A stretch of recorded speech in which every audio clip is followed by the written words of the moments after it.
So it's 5:32. We'll begin now. So, ladies and gentlemen, welcome to a very special series called MK Alpha Events, presented by PMSCIF World and NK Investment Advisors Limited.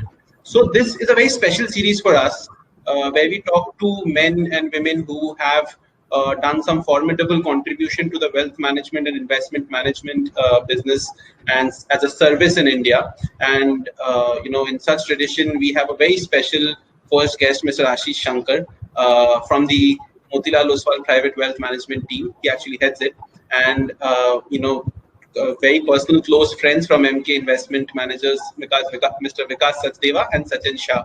Sachin Shah is the fund manager. Vikas is the CEO there, and Ashish is one of the most well-known investment advisors or wealth managers in the country. He has a career of close to 2 decades now. He has worked with marquee names. He recently took over the mantle at Motilal Oswal Private Wealth Management and is the proud composer of a framework called 4C, framework of investment style or choosing investment managers, which we might get to know more in the show. So before I hand over to you guys, let me just give you a quick poll that we ran. So Sensex at 50K before budget. 80% of the audience feels yes. 18% of my audience feels that, might not. So, we've got perspective, we've got a market high, we've got a lot of things going on. So over to you guys, and let's see how we can add value to investors today. Over to you, Vikas. Thank you so much, Sankalpo. We are NK Investment Managers Limited. So that is one clarification I thought I'll just start off with. And I'm Vikas M. Sachdeva. Okay, but on a more serious note, hello everyone, and it's a pleasure welcoming everybody here. Wishing everyone a very happy Lohri, Pongal, Bihu, Makar Sankranti. Actually, it's my privilege to host this very exciting series called Alpha Events with my colleague Sachin Shah. Too often, one tends to gloss over the role a financial advisor plays in an investor's journey of wealth creation. I've often believed that most investors invest when they are comfortable, not when they're convinced. It is this integral factor of comfort that a prudent financial advisor brings to the table. He actually fulfills the underlying need of investors who want a first-hand perspective from those who are a bridge between the investment managers and themselves. Our attempt through this web series is to bring you the very best in the business. These individuals like Ashish Shankar head businesses which deal with a vast spectrum of clients, and in the truest sense of the term are the mavens or the experts who generate the alpha or the gain in an investor's portfolio through their choices. Incidentally, I think Sankalpo just talked about investors' expectation in terms of the Sensex. We did a recent survey on Twitter just to find out what investors would like to hear, from these experts who come onto the show. And not surprisingly, the topic which garnered 75% or 76% of the votes were where are the possible gains or what are the sources of alpha one will see in 2021 and how can they be harnessed? And we felt that there is no better way to start off this series by answering this question with the foremost leading personality like Ashish Shankar. So welcome, Ashish. Before we go ahead, I'd just like to very quickly talk about MK Investment Managers, the asset management arm of the 25-year-old MK Global Financial Services Group that conceptualized this event and brought it to life, along with one of the smartest platforms currently in the alternate space, which is PMS AIF World. We are a SEBI-registered portfolio management and investment advisory committee, and we are currently one of the fastest growing investment managers around. We are being appreciated for a strong customer focus, our robust investment management processes, and clarity of the narrative that we bring to the table. The two core investment frameworks of classical alpha and smart alpha are the driving force behind our investment performance and investment portfolios. And I'll encourage you to go ahead and look it up on our website, www.nkim.com. Before I hand over the mantle to Sachin to help me take this forward, just a few more words. I'd like to thank everyone for their unequivocal support. I'm actually quite surprised by the support which is coming in, not just from all of you who have participated, but on Twitter, from my colleagues in the industry, both in the asset management space as well as the distribution space, there has been a very good amount of interest which has come in. Thank you for your interest. Thank you for your registration. And more importantly, thank you for your questions. These are some very, very interesting questions which have come in. In fact, you can continue to post these questions as you go along in the chat box. And I think Sankalpo is going to help you, navigate this even better. Because the best question is actually going to win an exciting prize from Finlearn Academy. And what is this prize? Finlearn Academy is actually training and investment education initiative. They're a research-driven, technology-oriented training and transactions organization, focusing on providing dedicated education in training and investment-related subjects. They are 6,000 strong traders and they're growing. And the best question of today is going to win the course on Introduction to Commodity and Currency Markets. And this is going to be through 1 year of access to their platform, videos, live lectures. And incidentally, it will also help you understand some of the things Ashish might talk to you on both the commodity and currency markets. So without any further ado, I'd just like to take this forward and hand over the mantle to Sachin. Sachin, over to you.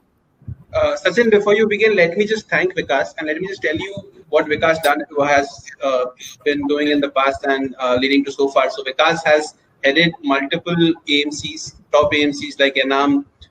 He was there when Edelweiss AMC took over JP Morgan AMC. So he is one of the most formidable names in the asset management industry, and with him, he brings a lot of experience. So I'll thank you from the behalf of PMSCI World team. And Sachin is an equally capable fund manager. He has close to 2 decades of fund management experience. Sachin is someone who believes in the growth of businesses across life cycles, across life stage. He has his proprietary business, picking model or stock picking model called the Equal framework, which I'm hoping Sachin will give us a little insight on during the course. So that is a little bit about these 2 gentlemen who have brought this idea to life. And Ashish is all known him for a while, and we'll hear from him more. So what do you, Sachin? I'll just be on the sidelines now. Thank you. Sure. Thank you, Sankalpo. Thank you, Vikas. Hi, Ashish. We are very happy to have you over here. And, we are looking for a lot of insights actually from the other side of the table. From generally, we are always answering and, we are presenting. But this time we are very happy to have you here, Ashish, and looking for a lot of insights. Thank you. I think, very kind words spoken by Vikas and Sankalpo and you, and really looking forward to this discussion. And happy to have someone like Vikas, who's a veteran in the industry, also as part of the discussion. So if I stumble on any question, I hope Vikas chips in. Thank you so much. I will. That's for sure. So I will just kick off with talking a little bit about how calendar year 2020 has been, just to set the backdrop. So actually, at least for Indian equity markets, and I think also across for the global equity markets, calendar year 2020 actually has been like one hell of a ride. It actually turned out to be like a roller coaster. The first quarter we saw where the portfolios were literally melted, like month of March, we saw portfolios down by 30%. And then from there on, which is from the month of April till now, almost 10 months, we've seen a non-stop rally. I think more important is that calendar year 2020 has actually been a change of trends in many ways. Because if you think about it, calendar year 18 and calendar year 19, these were 2 years when markets were very, very narrow, where only a few handfuls large cap stocks, Indian equities were doing well. And whereas, in the calendar year 20, what we have seen is that there has been a much broad-based rally. And what we've seen is that the small caps, mid caps, large caps, all have done well. Whereas actually in the calendar year 18 and 19, the mid caps and the small caps were down quite significantly. Whereas in the calendar year 20, we've seen that they have come back quite smartly. So actually, the small caps have delivered almost 32% return, the mid caps have delivered almost 22% return, and the large caps have delivered 15% return.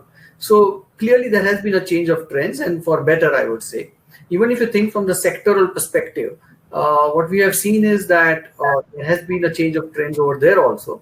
Like, for example, banking as a sector, real estate as a sector were doing much better in the calendar year 2018 and 19, whereas calendar year 20, what we've seen is that pharma and IT have come back, and they've come back like what? In the sense they've made up for the entire underperformance of the previous 2 years. Like both pharma and IT are up more than 60% in the calendar year 20. So in that sense, it's been a much broad-based market. And another good thing is that although we started with a rally of pharma followed by IT, but now it's actually flowing into banking, metals, real estate across the board. So which has been a very good thing. I think it's a very, very healthy thing actually from a market perspective. And another very interesting trend that we saw is that the FIIs, they seem to be like really loving India. We actually say in the month of March, we saw a selling of almost $6 billion, say about 40,000 odd crores. But in the last 9 months of the calendar year 20, which is from April to December, they invested, almost $28 billion, which is almost like 2 lakh crores. I mean, that's like in my recent, memory, I can't think of a number where they would have invested nearly 2 lakh crores in a short span of just 9 months. So that has really brought smiles to a lot of people like me, fund managers, and investors across, equity investors across. So I think that's that. So effectively, calendar year 2020 ended well, and all that ends well is a great thing. So all's well that ends well, right? So I think that's where I think that's a brief thoughts that I have on the calendar year 2020. And clearly, I think we are in a healthy environment, and I think we are just catching up with the last few years of equity underperformance. And we have seen equities as an asset class always moves in cycles. Of course, Ashish will be a better person to talk about it more. But generally speaking, equities as an asset class do have cycles, and hopefully we are out of the downturn cycle, and next 2-3 years we'll see a much better upward cycle is what I personally believe. But I think I'll stop over here, and then probably we can open the discussion. Right. Hi, Sachin. I think you summed it up very well. So yes, I mean, they say that sometimes the decades go by and nothing happens, and decades happen in a year, right? It's been that kind of a year. So for people who haven't witnessed, I mean, I've been in markets, and I'm sure it's the same for Vikas. When I started, my career, it was 97, but I've been an observer in markets right from 93, 94. When I started, Sensex was at about 3,200, 3,300, and it remained there for almost 6-7 years. You had the dot-com boom, and then you also had the crash. And I think 2003, the Sensex is back to the same level.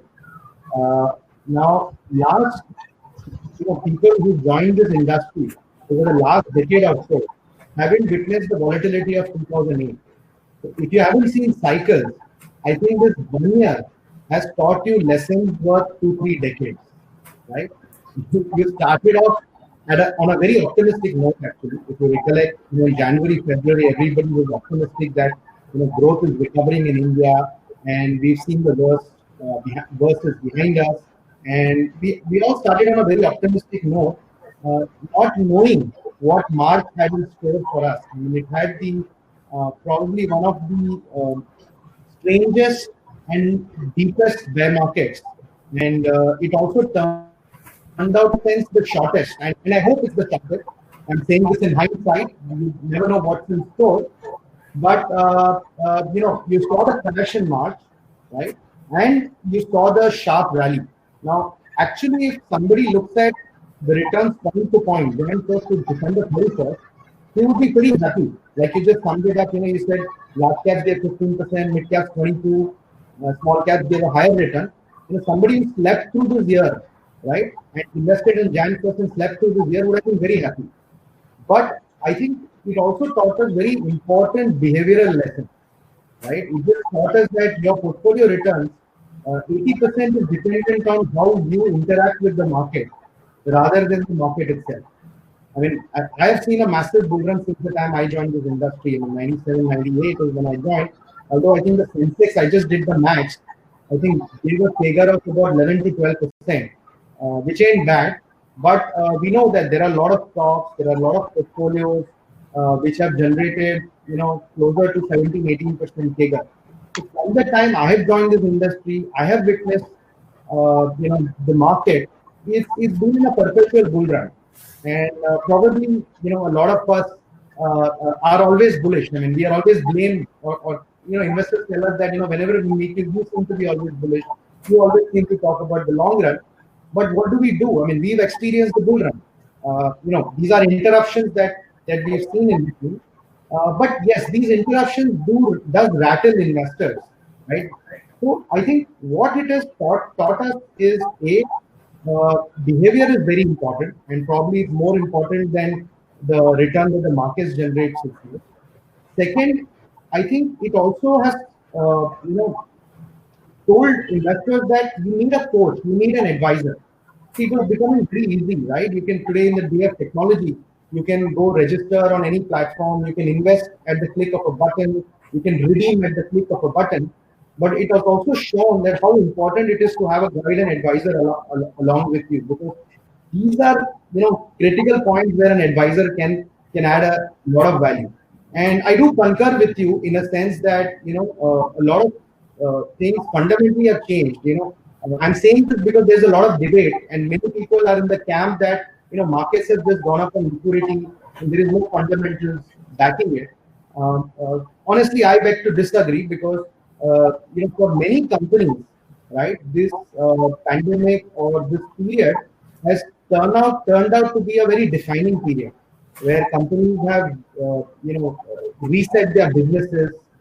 Digital adoption has increased.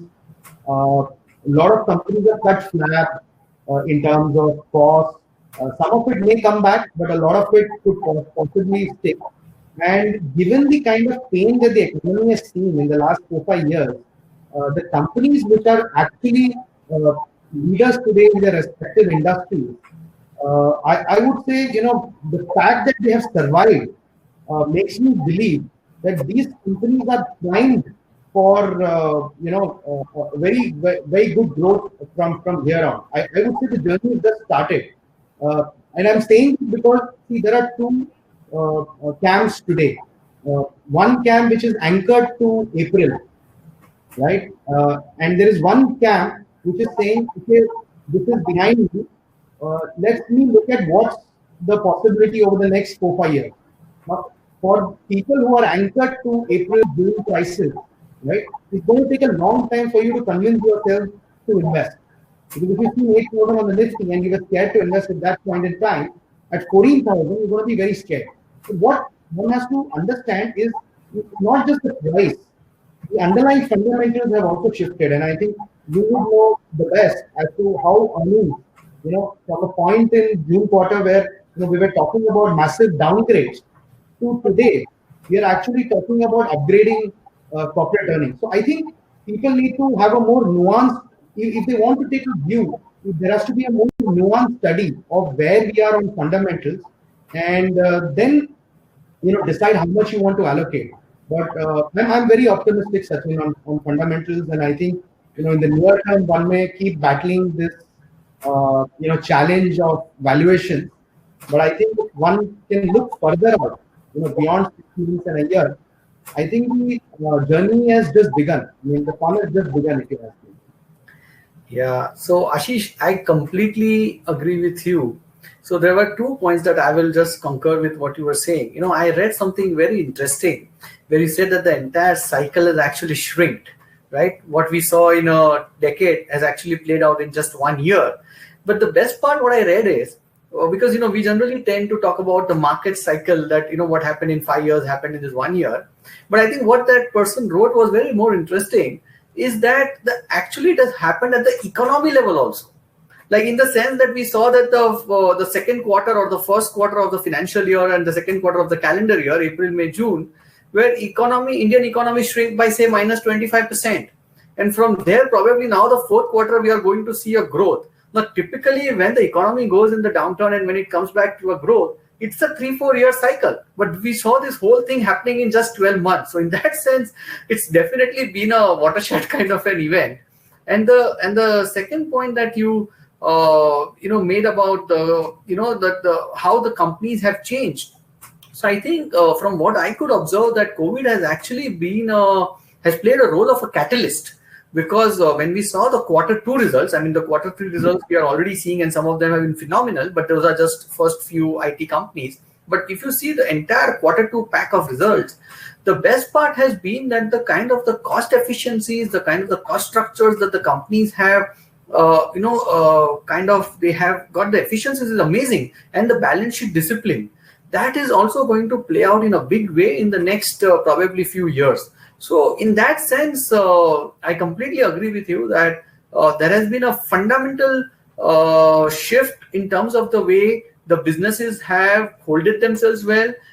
Businesses have restructured their cost efficiencies, and the kind of the balance sheet discipline that they have gotten. I think all of this will go a long way in terms of the earnings upgrades that you just spoke about.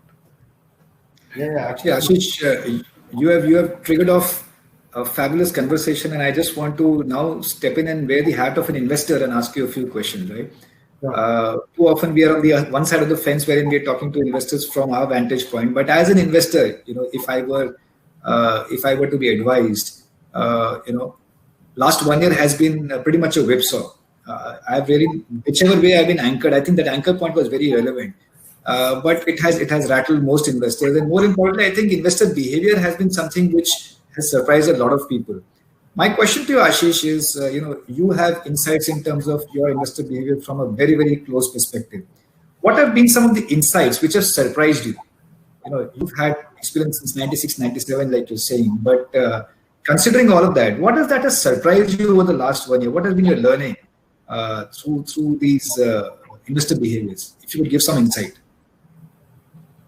Yeah, so I think one of the big learnings is that these kind of situations can rattle the best of investors. I mean, I saw many families who have been invested in equity markets maybe for a decade and a half, who also got rattled and redeemed money and created cash, not just in their equity portfolio, but also in debt portfolio. If you recollect, because it's not just equity that give pain to investors. You had a lot of credit events, which also shook the confidence of debt fund investors, right? So in the quarter of June, and even subsequently couple of months, a lot of large investors who normally kept patience even in very tough markets actually redeemed, and I think in some cases they were probably even justified, because in many cases their own businesses were at risk, right? And this was the first time we are experiencing a complete shutdown of the economy. So there are a lot of behavioral lessons, to be very honest. Now, that also taught us that no matter how much how much of a risk appetite you have, every investor must have a framework of asset allocation. Because however aggressive you are, right, and however longer your time horizon there is on the portfolio, right, you need some debt, some cash, or maybe some non-correlated asset in your portfolio like gold.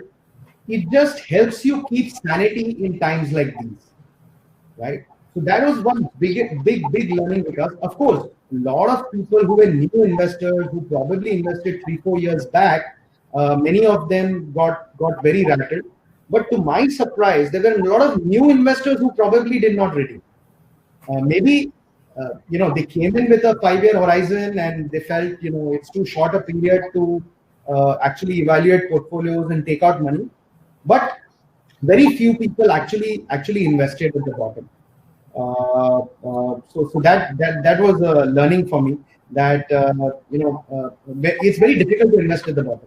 However, you may feel, and it's not just so it's not just clients, right? Even seasoned investors. I mean, for example, I don't call myself a seasoned investors, but I've been investing in markets for 25 years, right? I started with an SIP, in an asset management company that you started off your career in, right?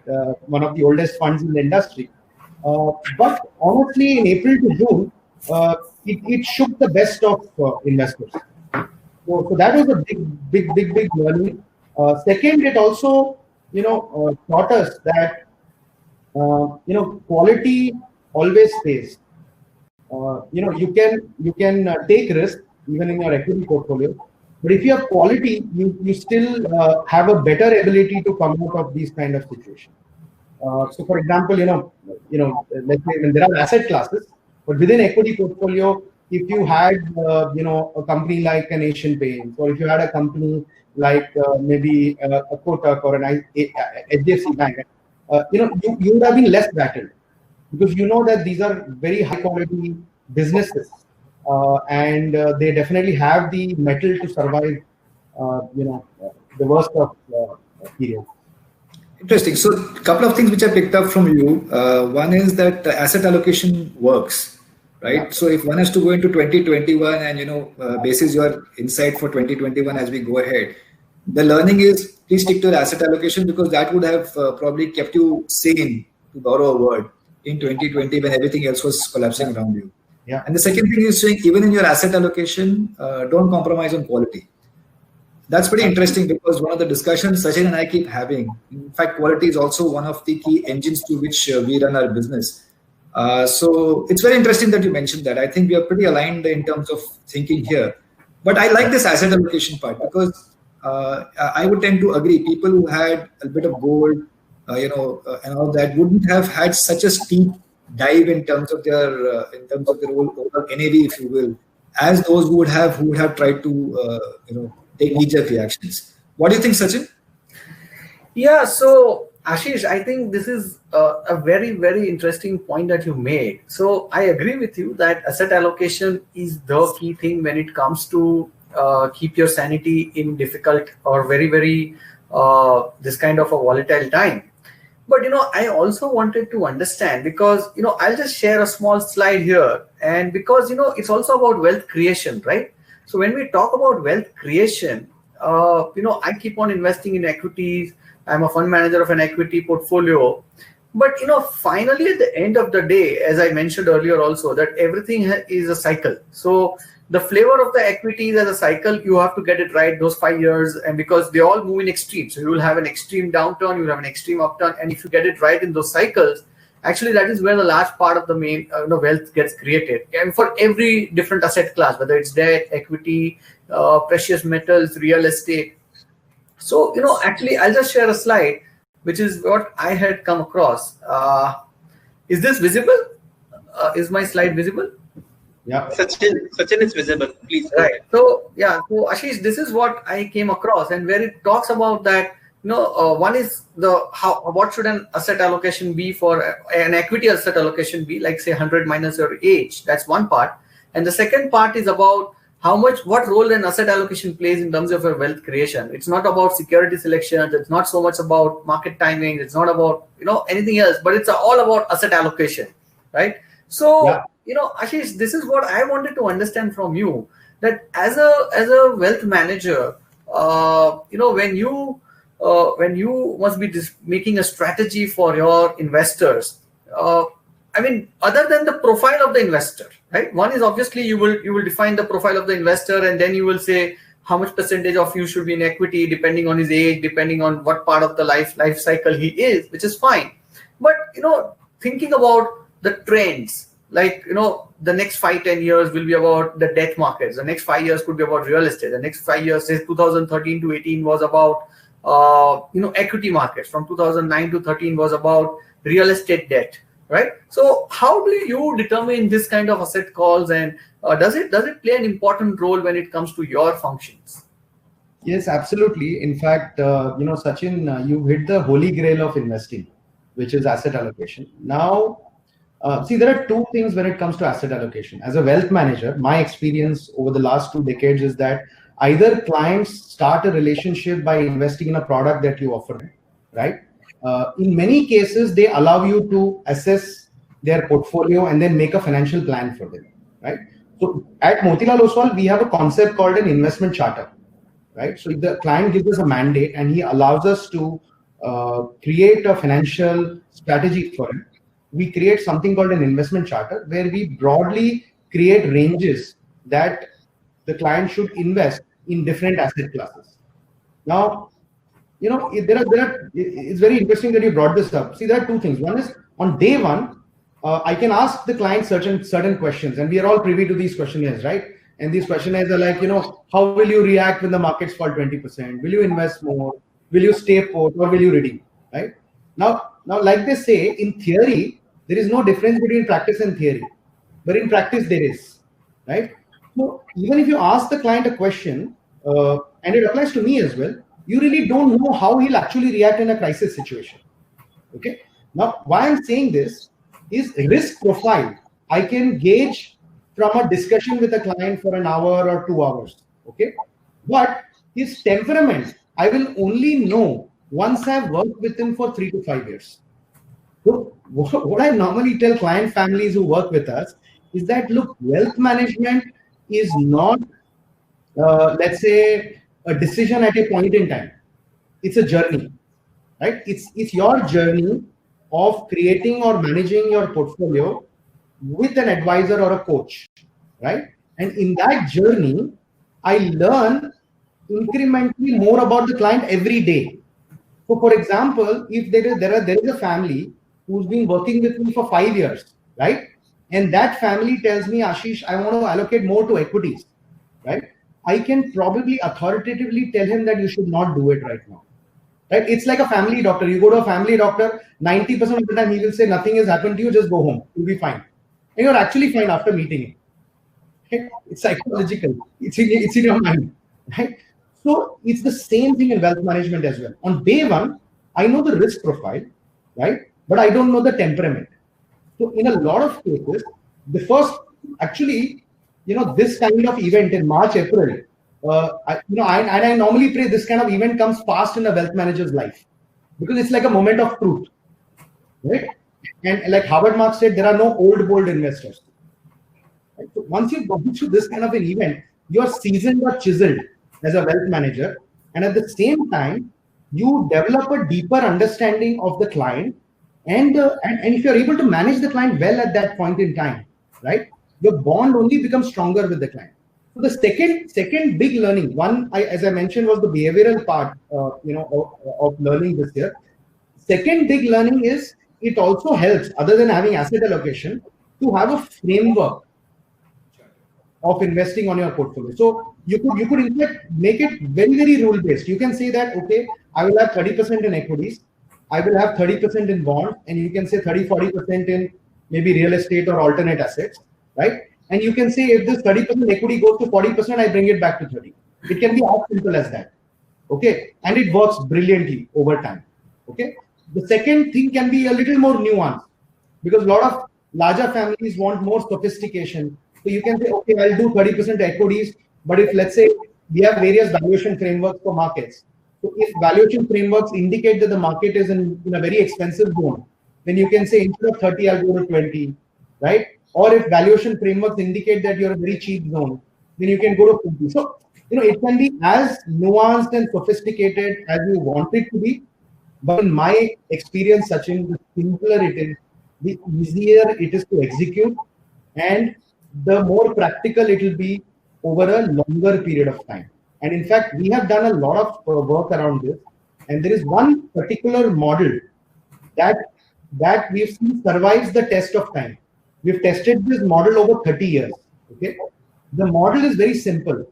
You allocate equal amount to 5 asset classes: US equity, Indian equity, gold, debt, cash, 5 asset classes. Okay, so 40% of your portfolio is literally to debt, right? Long-term debt and short-term debt. Cash is nothing but short-term debt. Gold is 20%, US equity is 20%, and Indian equity is 20%. Now, if you just rebalance this every year, the outcome of this portfolio in terms of risk-adjusted return is better than equity and better than debt. On a 3-year rolling, it never loses money. Right. So, Ashish, this is a very, very interesting point you made, and I completely understand where you come from. I think rebalancing is a great thing to do. But, you also made a very interesting point about risk-adjusted return, right? Now, when it comes to investors, at least I struggle, when I make a little lesser return compared to some of my peer, very smart fund managers, And then I actually genuinely believe that I would have taken a bit lower risk compared to the way they would have taken those chances, because finally investing is a game of a probability.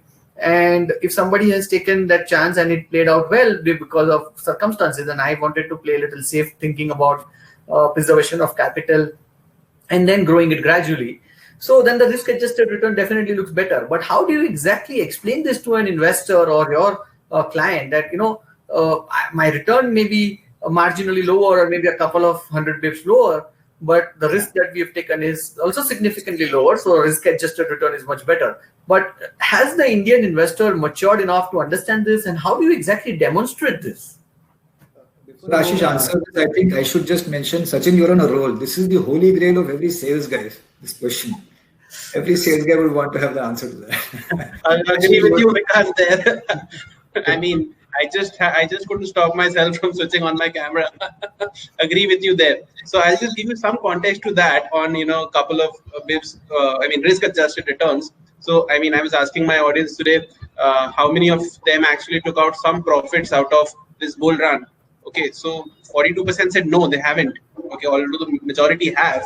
So it goes to show, or how I infer it, that people trust their fund manager and they are looking for that alpha from that market yet. When the Sensex is at a high, Nifty is at a high, they still feel that their fund manager might just give them some alpha. So that is very relevant, or, I think my inference is somewhere related to Sachin's. So, Ashish, please take this. Yeah. So, simple answer to that, Sachin, is it is very difficult to demonstrate it. Okay. But, there is you can explain it through practical stories. And, I'll just give you one example. Let's say, if someone is regularly traveling from Bombay to Pune, right, on the expressway. Now, you can reach in 3.5 hours very comfortably, right? An experienced driver will take you very safely, very comfortably in 3.5 hours. And if you go 50 times, he will take you comfortably 50 times, right? But now, explain this to an investor, or let's say a customer, right, who gets a driver who's a very fast driver and takes him to Pune in 2.5 hours, right? Now, if you just look at performance, the guy who took the car in 2.5 hours to Pune is a great guy, right? And the guy who took you in 3.5 hours is a very bad driver, right? But if this guy who is doing it in 2.5 hours tries to drive 50 times between Bombay and Pune, God forbid, I can assure you that at some point, he will have an untoward incident, right? And in life, these kind of situations, it can be fatal, right? So these risks can be binary, and this kind of risk debt investors have seen last year. Absolutely. There was no risk for 7-8 years, right? And suddenly one fine day, your capital has blown up. You're right. Right. So similarly in equities, right? In 2017, everybody wanted to buy small caps, and within small caps also, I think everything was going up, and probably companies which were in a sense not quality businesses were also shooting up, or probably they were shooting up faster, right?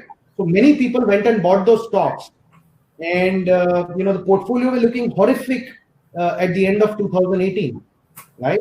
And I've seen similar kind of events in 2000, 2002, 2007. So the challenge is such in that some of these risks are very binary. So if we can explain this to investors and demonstrate it with actual data, right? Hopefully, we have a better chance of addressing this question. But at the end of the day, like I said, one has to. It's unfortunate, but once you go through a situation like that and experience it, then you become far more, choosy in terms of how you invest. Like Howard Marks said, I'm just repeating that quote because it's such a great quote. He says, there are no old gold investors. Right. No, I completely agree. And it's a classic case of greed and fear, right? Yeah. Everybody gets greedy when, they want the best. I find frameworks very useful, Sachin. Sure. To avoid pitfalls. One great book I have read is Checklist Manifesto. right? Where this guy, Dr. Gawande, has said that, how he made the medical industry safer by putting checklists, and he actually copied it from pilots, right? And I think even the financial fraternity needs the checklist, right? I mean, you are the fund manager. I'm sure you have a checklist to determine which are the quality companies. Similarly, as a wealth manager, we need checklists to understand what is the risk appetite of a customer and how do I manage money. So I'm a great fan of checklists, and I think investments is all about is more about avoiding mistakes than getting that lottery ticket or multi-bagger stock in your portfolio. Yeah. So Ashish, actually, I think Vikas will think that I have already gone and whispered a few words in your ears, because I keep on talking to him exactly the same words, that in investing, it's not about hitting a 6, but it's about avoiding a mistake. And frankly, Sankalpo mentioned earlier about our module, which is Equal Risk, MK Qualitative Risk Analysis, and which is nothing but a checklist. It is, of course, I've used it further also for my risk reward matrix. But we all talk about in investing, equity investing, or even in debt, I would say, we all talk about management quality is the ultimate thing. If that's, and it's again binary, because if it has 0 marks, then everything else becomes 0. It's like a multiplier effect. If you have a great business but management quality is 0, then 100 into 0 is 0, right? Yeah. So we have this module called Equal Risk, which is MK Qualitative Risk, and where we actually evaluate all this in a very objective, because management quality is actually a very subjective term, right? Because 2 of us would go and meet a management and they will always talk what is music to our ears. But I will say, oh, he is great and great vision, and my colleague will say, oh, he was bluffing. So how do I determine that? So we said, let's convert this subjectivity into a very objective way. And we created this module where we started evaluating managements on their integrity, on their capability, and all publicly available data points, so that there's an apple-to-apple comparison across companies. So I completely agree on the checklist. And the idea of doing the checklist is also how that idea came out. It's an interesting story. I'll just share it, take a couple of more minutes. I had actually met Mr. Nimish Shah of Inam. I mean, all of us know he's actually the godfather.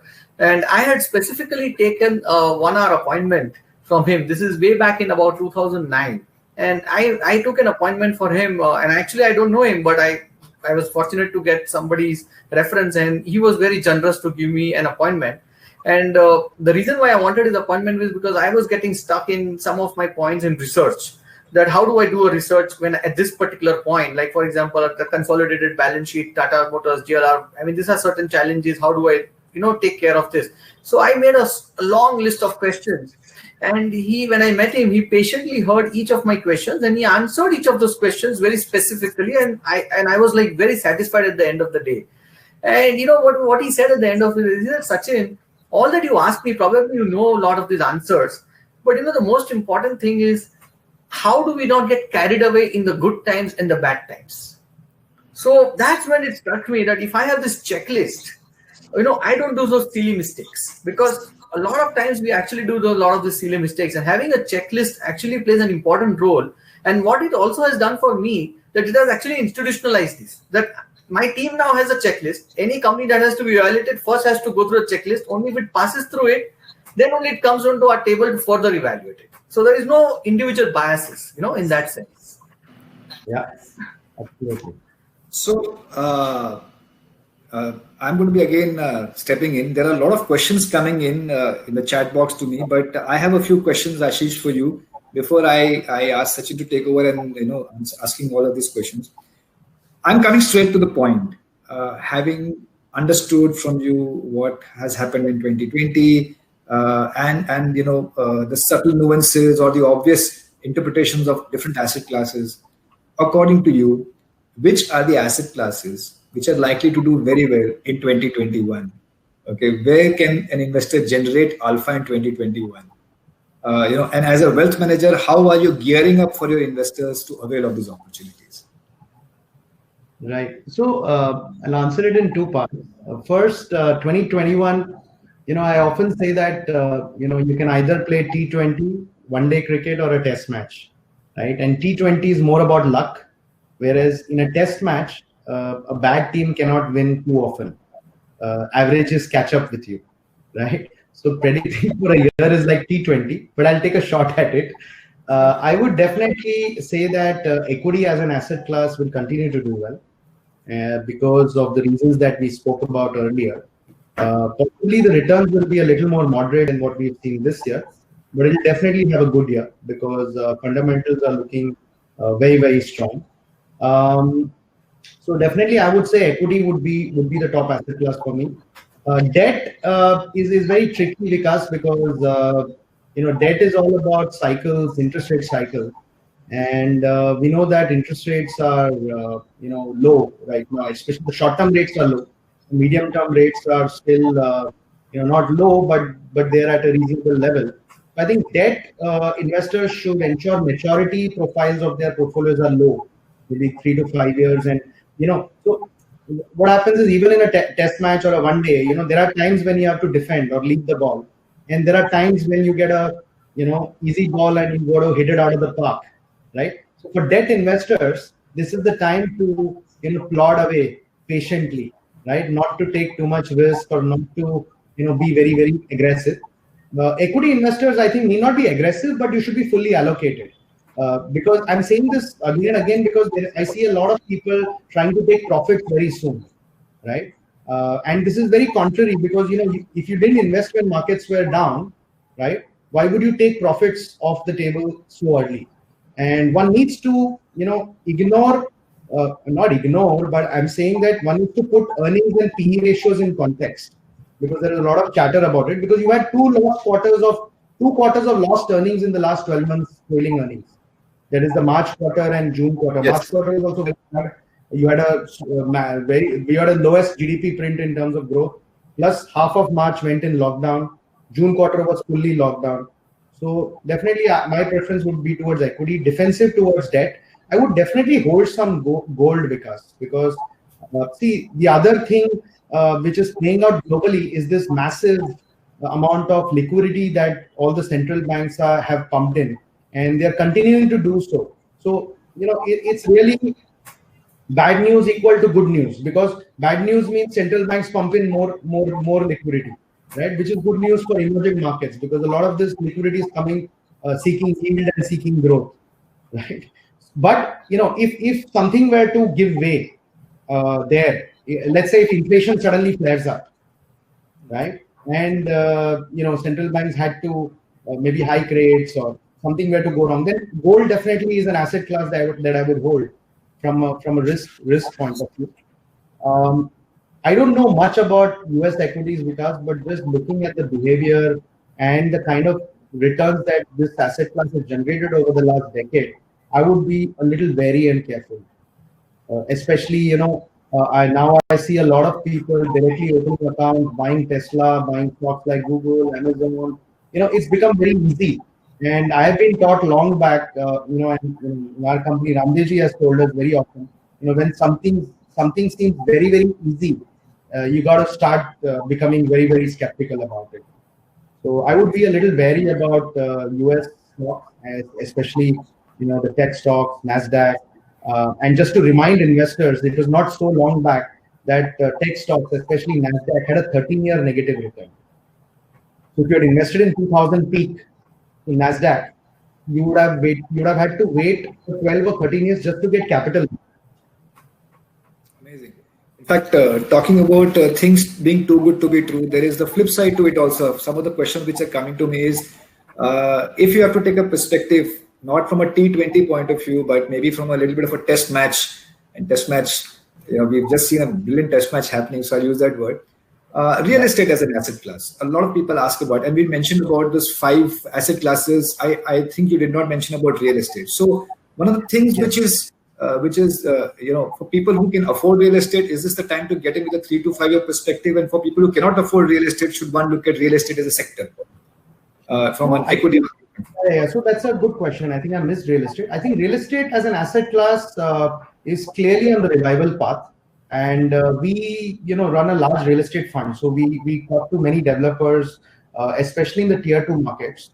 And we are seeing a massive uptick in consumption in real estate properties.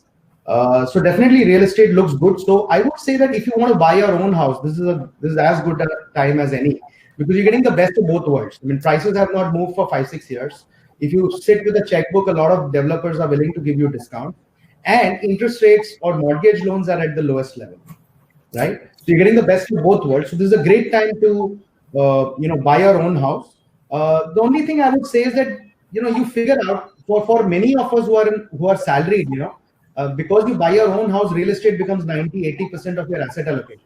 Although I would say you should not count your own house in asset allocation. So just trying to balance that bit. Commercial real estate obviously is in a little bit of a flutter because of this entire work from home debate. But my view, Vikas, is that if you think 2 years out, even commercial real estate will come back very strongly. Prime commercial real estate. See, because if India, is going to be a sought after economy and destination for businesses globally, right? Commercial real estate has to come back, and I'm already seeing it. In our offices, there is only so much you can, chain people to their homes. We are a very social, race, and we love to physically interact. And I've been coming to office regularly, but of course, my advice is health first. So everybody has to think for themselves. So I think even commercial real estate, for large HNI families who can buy large ticket commercial real estate and lock in rental yields, is a decent asset class to be in. Residential, I will not say it's an investor asset class, but it's a good time to buy your own house.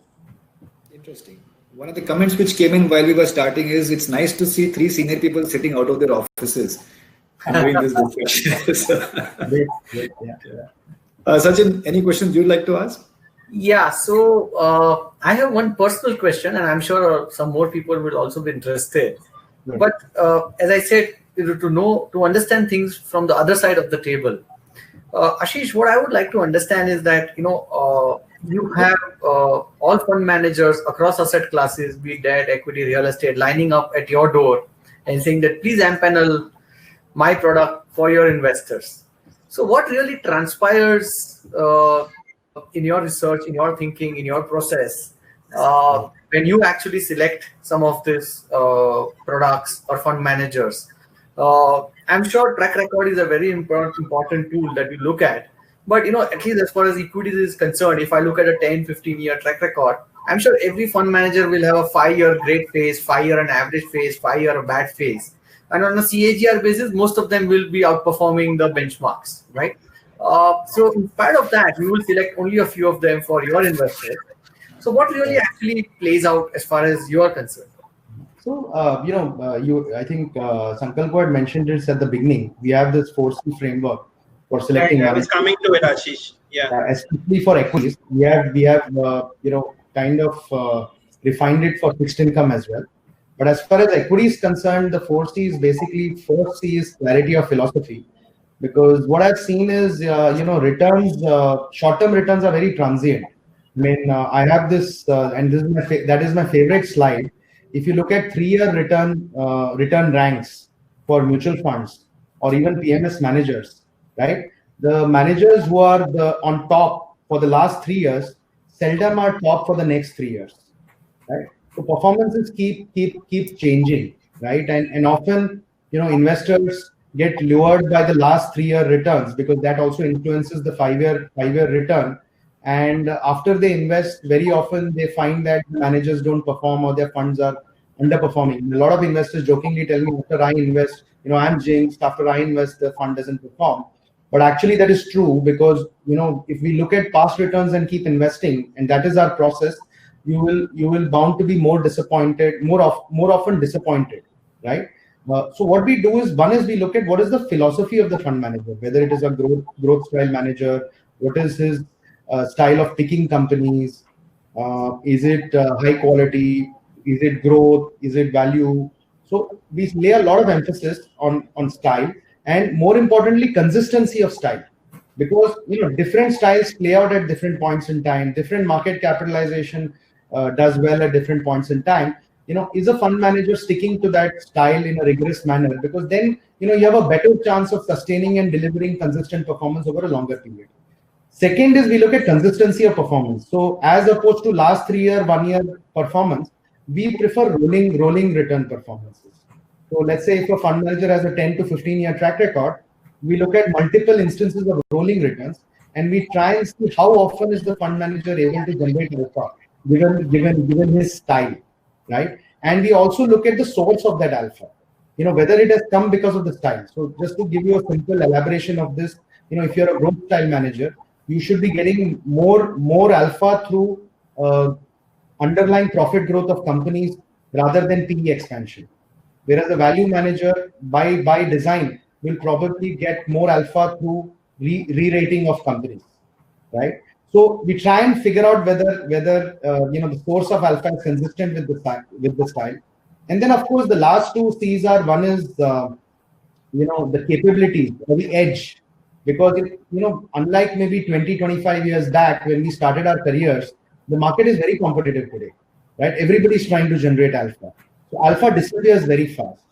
So I strongly believe that either so analytics is no longer a source of alpha because everything is available at a fingertip. Like you said, you can get a screener at the click of a button, right?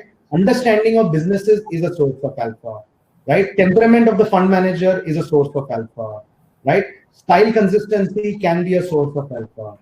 So in the capabilities, we try and figure out what is the edge of the fund manager, right, in managing his portfolio according to style. And last but not the least, I say the last thing is class. That is, class is permanent, form is temporary.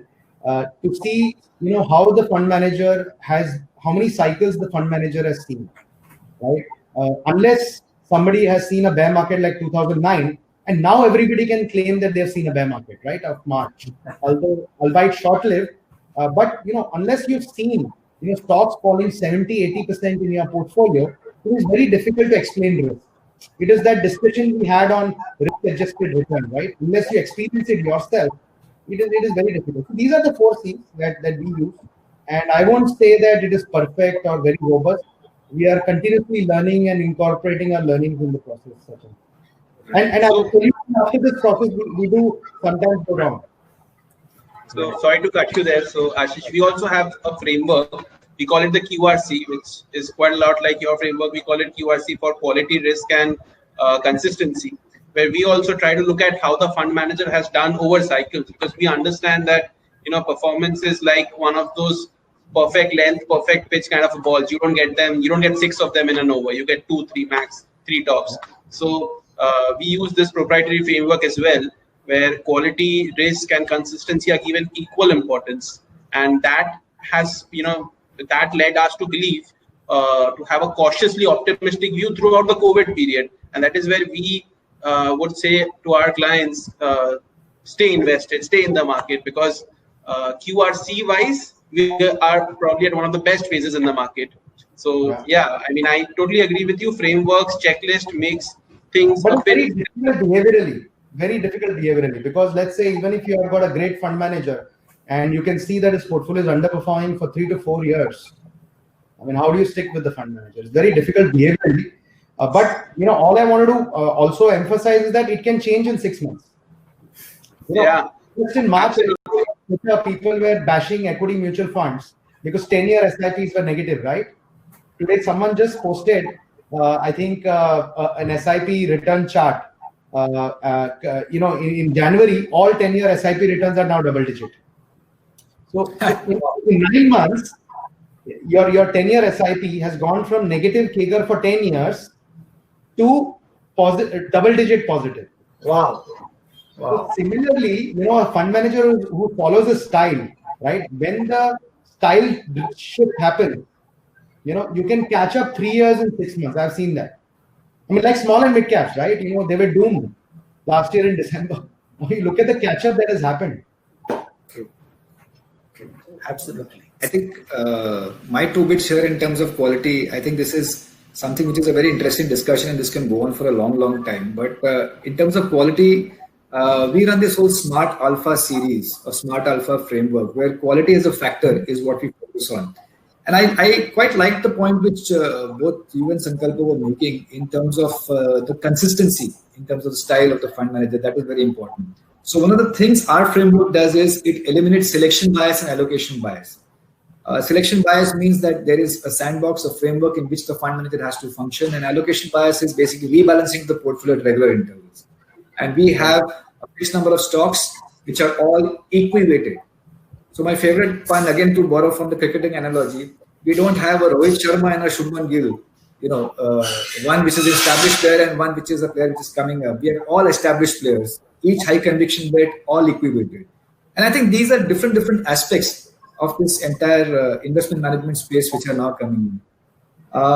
Sachin, do you have any questions? Because I think I have a interesting perspective which I'd like to share. Sachin, over to you. No. So I was saying that I have got some questions from the viewers, but you can go on first and then we can take the viewer questions.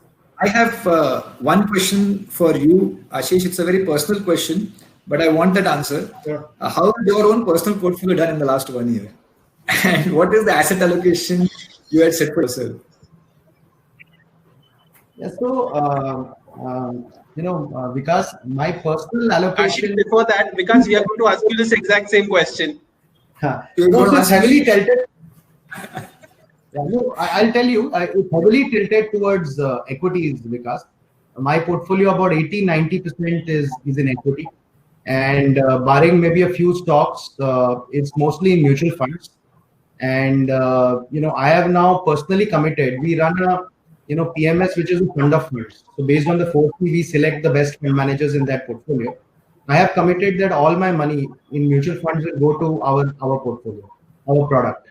So skin in the game, but 80-90% equity, because like I said in the beginning, from the time I've been in the industry, I've only seen a bull market.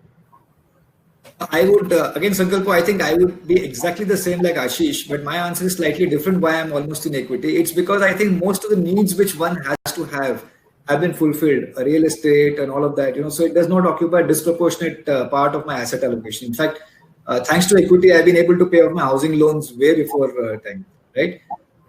So before I go on to the audience questions with Sachin, there are some rapid fire questions I want to ask you, Ashish. Sure. Okay. And the answer to them has to be equally rapid fire, right? Don't worry, these are not. I was joking with Sankalpo before this. I said this is not coffee with Karan. This is Ampanna with Ashish. Okay, so they're going to be pretty straightforward questions. What is the first thing which comes to your mind when you hear the following words? Bitcoin. Crazy. Okay. Private equity. Wealth creation. Okay. The first thing you do when you get up in the morning. Have a cup of hot water. The book you're reading currently. So I'll tell you the book I read recently. It is Competition Demystified by Bruce Greenwald, the same guy who wrote the book on value investing. Interesting. What's your biggest fear? Biggest fear,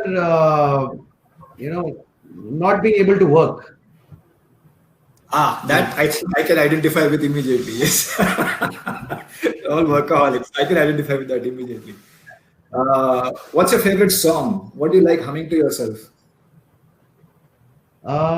So I love all, so I'm a classical music buff. So I love all symphonies of Mozart. And other than that, Hindi, I think the evergreen song is Zindagi Ka Saath Nibhata Chala Gaya. The famous Devani. So I love that. Last two questions for you. What would be on your bucket list? The foremost item on your bucket list? So many items, actually. I'm a foodie.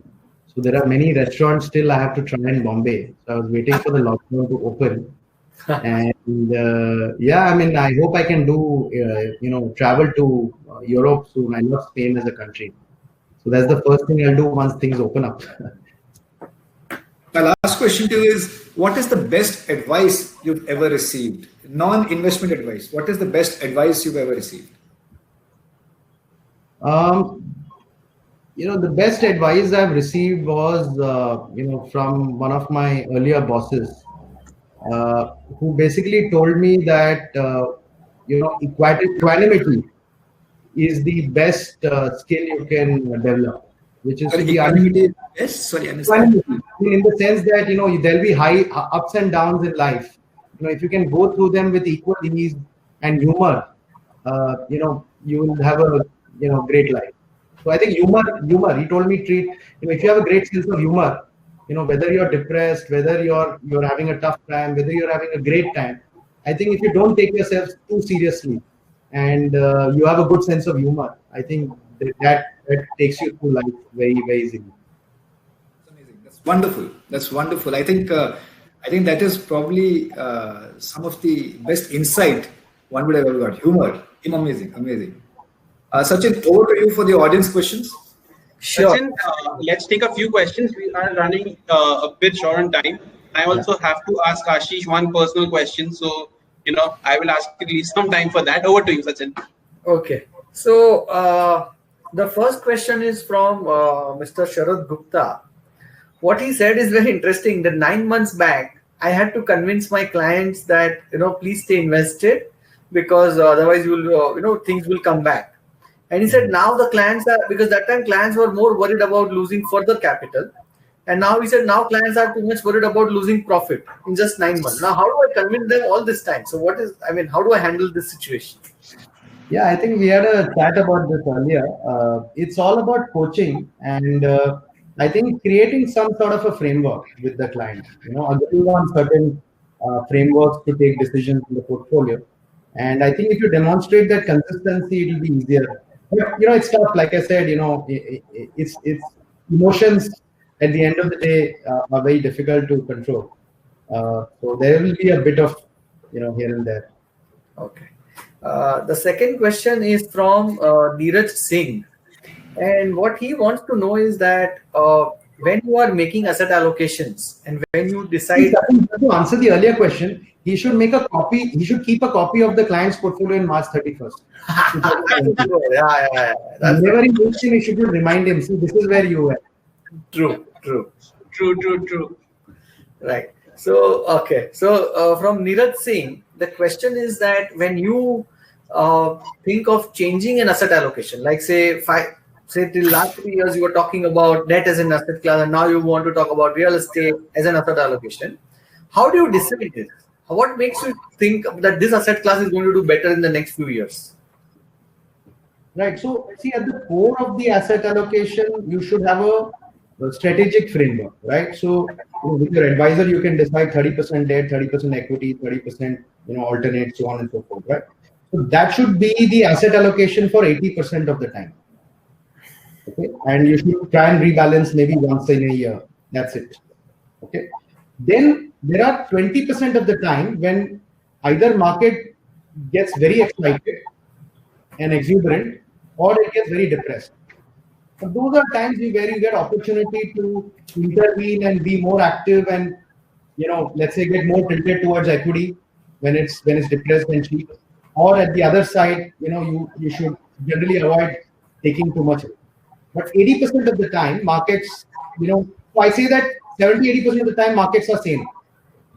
20-30% of the time, markets go crazy on either side. Right? So for 70% of the time, you should create a static asset allocation with rebalancing at the margin. For 20-30% of the time, when you get those periods, either you have to become very conservative or become very aggressive. But if you have a framework, you'll be able to do it. Otherwise, it's very difficult. Right. So one more question before I give it to Sankalpo.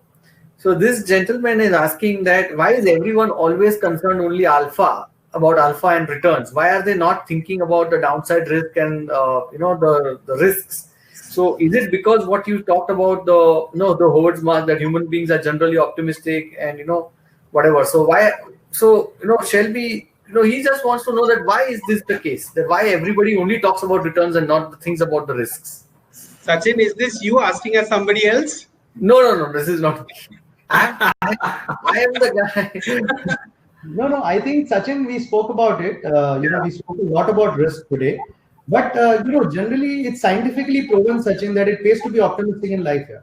Yeah. I think everybody likes to see future growth. So obviously you're going to talk about it. That's at the top of your mind. If you're optimistic, then I think you're able to take decisions also in a more equanimous manner. Sure. I agree. Yeah. Sankalpo, you can go ahead with your... Right. So Ashish, I'll take up audience question and then I will come to my question. So one of our friends, Harish Bansalji, is asking, is REIT a good alternative to actual real estate? You can, instead of just being REIT, maybe other financial real estates could also be included in that bucket.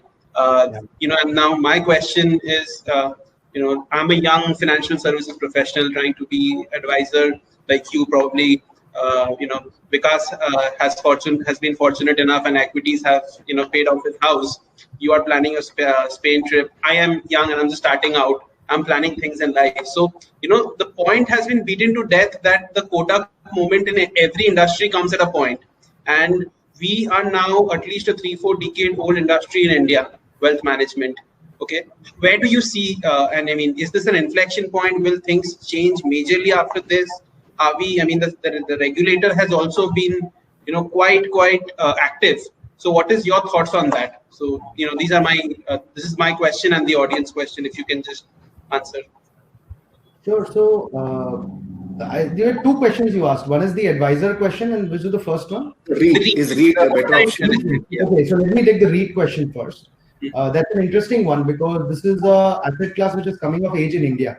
I mean, it's a pretty popular asset class globally. REITs are basically nothing but financial. It's a financial way of. It's a financial instrument, and underlying could be commercial properties or residential properties globally, and whatever rent is received by that structure is paid out to the investor, right? So it's an income-bearing structure. So you can think of it like a mutual fund, right?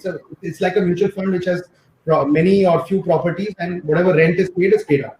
Now in India, whatever listings you've seen are of listings of commercial properties, right? Because the yield on commercial properties in India is higher, right? So it's a good asset class to be in because it is actually a play on the economy as well. If the economy does well, the rentals generally tend to go up, and commercial properties tend to do well. It's a balanced asset class. It has income, at the same time it has potential for growth, right? But one caveat that I want to give, this person who asked it, and it's more for the larger audience, is that it is not a less volatile asset class than equity. Okay, so from a behavioral point of view, it's like a stock. If you buy a REIT, right, and keep it in your portfolio, the volatility of the REIT can be very high on the capital.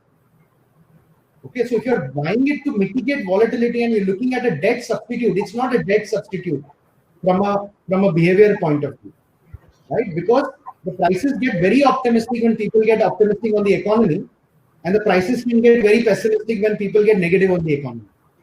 Because it's a direct play on the economy, commercial real estate of a country, right? So just with that caveat, it's a good asset class. If you can invest in it for 5-year plus, longer term time horizon, it has the ability to give you double-digit returns because it will give you income as well as some growth which is linked to the GDP. Right? The second question, very relevant question. So I've been in this industry now for 24 years, and I've been a private banker for, I think, over 15 years now, right? I still strongly believe that there will always be a set of investors who will want to be guided by a financial advisor. Because if you look at our discussion today, right, I think all of us have agreed that a large part of financial portfolio management is behavioral, right? So you need a coach, you need an advisor, and what better times than April, May, June to realize that you need somebody who can guide you through your portfolio. But having said that, the way technology is changing and the rate of change that we are witnessing, I think the new world will be more phygital, right? Where a lot of the delivery may happen digitally, right? But at the same time, you may meet clients physically as well, because remember, it is also a game of emotions. And at least I have seen that Zoom is very popular, these digital platforms are very popular, but you really don't know how the other person is feeling, when you're talking to them.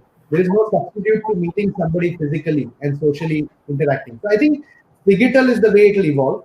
And having said that, I think this industry has a great future. I believe we are just at the cusp of a multi-year growth phase. I mean, we are a $2,000 per capita country, and I was just checking some of the statistics. US was $2,000 per capita in the 70s. So there is one firm in US which has 1 lakh advisors. So, we have long way to go.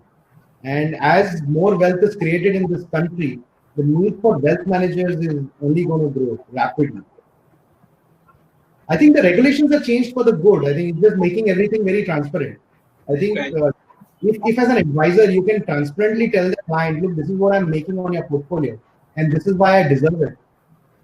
I don't think, over time, clients, slowly clients also, coming around to compensating advisors in a transparent manner. Because I cannot let you go without giving an answer to this question. You've been with this industry for too long to not answer this question. We can't hear you, Vikas. You're on mute. Because you're on mute. I would say that if I have to make money, or you have to make money, Sankalpa, I think you should follow the recommendations of a brilliant portal I've come across recently. It's called PMS AIF World.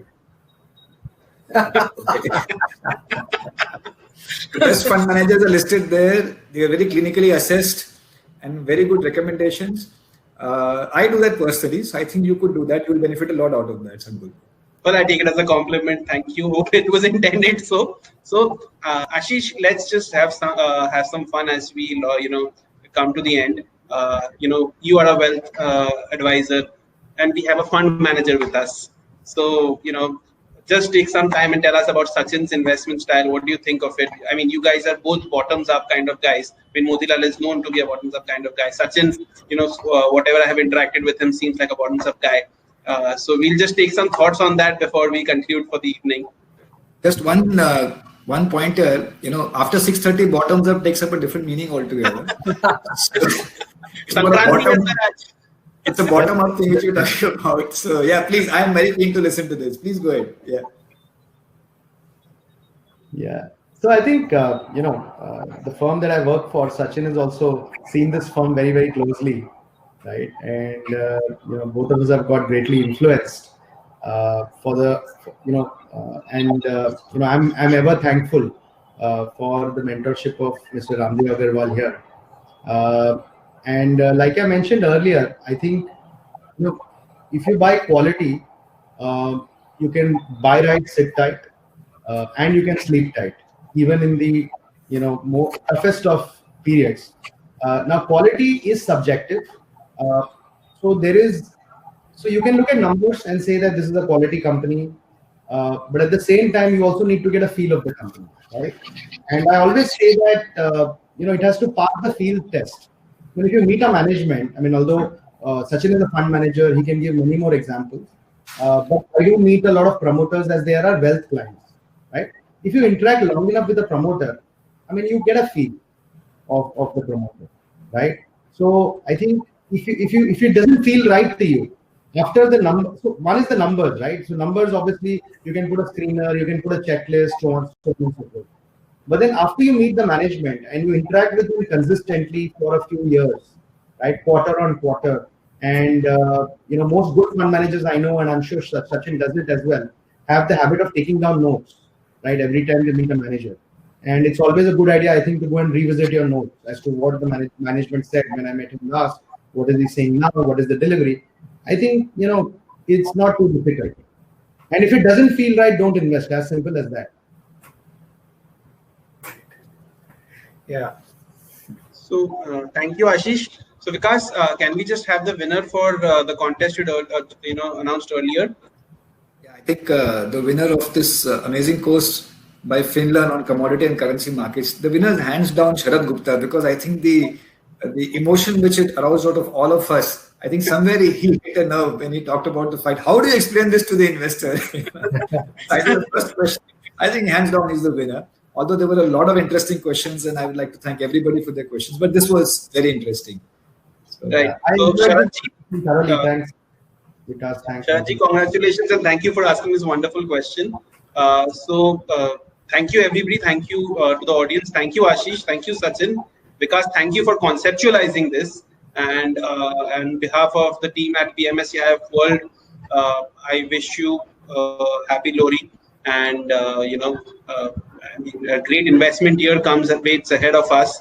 And Thank you, everybody. This is a new series called Alpha Events, and we'll have many more such guests discussing such interesting topics. And I think, we'll have Ashish again sometime in the future, when the markets might behave differently or something. But we'll get him back. Thank you, ladies and gentlemen. Thank you for joining us. And we look forward to your participation in the rest of the series. Thank you. Thank you, everyone. Thank you, Ashish. Thank you, Sankalpo. Thank you. Have a nice evening. Thank you. Bye. Bye.